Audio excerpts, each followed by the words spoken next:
अस्सलाम वालेकुम नाजरीन मतरूका वक्फ प्रॉपर्टीज़ और मतरूका आम प्रॉपर्टीज़ में फ़र्क है।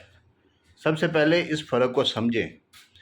जो मतरूका वक्फ प्रॉपर्टीज़ है ना, वो जो हिंदू और सिख जो पाकिस्तान में 1947 में अपने मजहबी मुकामात, कोई मंदिर शंदर या कोई इस किस्म के और उनके रिलेटेड जो उनके साथ मुल्हिका जो ज़री अरादियाँ या जो उनके नाम पे थीं, जो यानी कि उनकी कोई जैसे सोसाइटीज़ होती हैं ना, जैसे मजहबी सोसाइटीज़ होती हैं, उनके लिए वक्फ होती हैं, वो वाली जो अराजी छोड़ के गए थे ना, उसको बोलते थे मतरूका वक्फ प्रॉपर्टीज़, इवैक्यूई ट्रस्ट प्रॉपर्टीज़। और वो उसका एक बोर्ड बना था, इवैक्यूई ट्रस्ट प्रॉपर्टीज़ बोर्ड, 1975 में उसका कानून बना था। और उसके तहत वो सारी प्रॉपर्टीज़ वो बोर्ड के अंडर हैं। और वो बोर्ड जो है ना, अभी भी फ़ाल है और वो काम कर रहा है। लाहौर में उसका हेड ऑफिस है।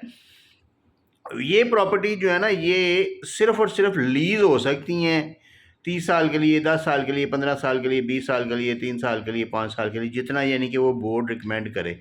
लीज़ हो सकती हैं, यानी कि किराए पे ली जा सकती हैं, लेकिन ये इनकी मलकियत नहीं मिल सकती, ये इसका कानून नहीं है। और ये लीज़ में इसका बाकायदा किराया अदा करना होता है, और ये सारा कुछ उस बोर्ड की रिस्पॉन्सिबिलिटी है कि वो बोर्ड करेगा। इसके लिए आपने बोर्ड ऑफ रेवेन्यू में नहीं जाना, इसके लिए आपने वैक्यूई ट्रस्ट बोर्ड में जाना है। मतरूका वक्फ इमलाक का जो बोर्ड है ना, उसमें जाना है और उसमें जाके अप्लाई करना है, एप्लीकेशन देनी है या जो भी प्रोसीड करना है।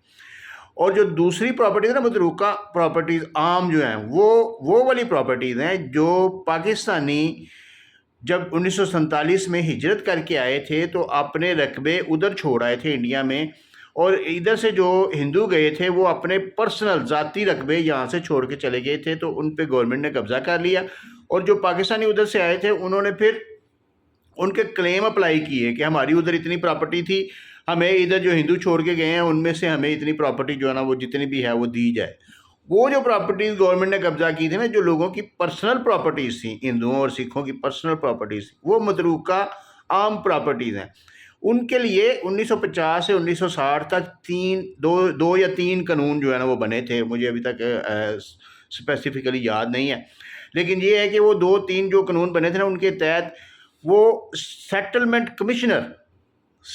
कमिश्नर एक अपॉइंट हुआ था, जिसने ये सारे मामला देखे थे। और उनके तहत एक PTD, permanent transfer deed document एक जारी होता था, जिसको भी वो क्लेम मिलता था वो पूरा परमानेंट मलकियत ट्रांसफ़र होती थी।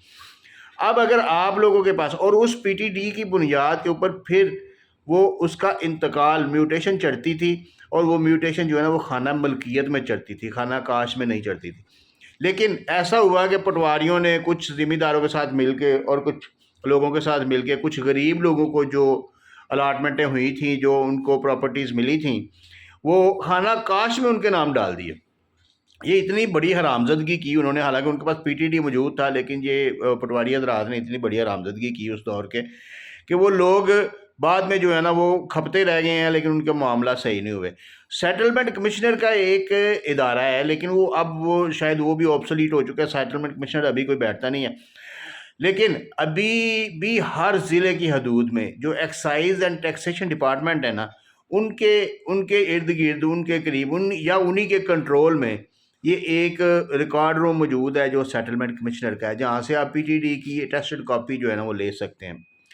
उस अटेस्टेड कॉपी को अब आपको जो है ना, या तो आप बोर्ड ऑफ रेवेन्यू में, इसमें बोर्ड में जाके एप्लीकेशन देंगे कि ये मेरे पास पीटीडी है और इसका इंतकाल जो है ना वो इस तरीके से खाना काश में चढ़ गया है, या इसका इंतकाल हुआ नहीं है तो इसका इंतकाल कर दिया जाए।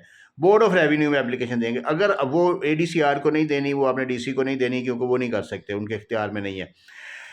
सेटलमेंट कमिश्नर जो है ना वो कर सकता था, लेकिन अब सेटलमेंट कमिश्नर का ओहदा चूँकि शायद नहीं है। अगर है तो फिर सेटलमेंट कमिश्नर को एप्लीकेशन देनी है, अगर नहीं है तो फिर आपने बोर्ड ऑफ रेवेन्यू में जाके एप्लीकेशन देनी है। अगर आपको बोर्ड ऑफ रेवेन्यू में कुछ नहीं रिसीव होता, कुछ नहीं मिलता, तो फिर आपको सूट फॉर डिक्लेरेशन जो है ना सिविल कोर्ट में करना पड़ेगा, और वहाँ से आपको मलकियत मिलेगी, जो कि आपकी फिर वो महकमा रेवेन्यू में, वो फ़र्दों में और जमाबंदी में और लैंड रिकॉर्ड्स, अरादी रिकॉर्ड सेंटर में जो है ना उसका अंदराज होगा। तो फिर आप उसके जो है ना वो मालिक कन्फर्म होंगे।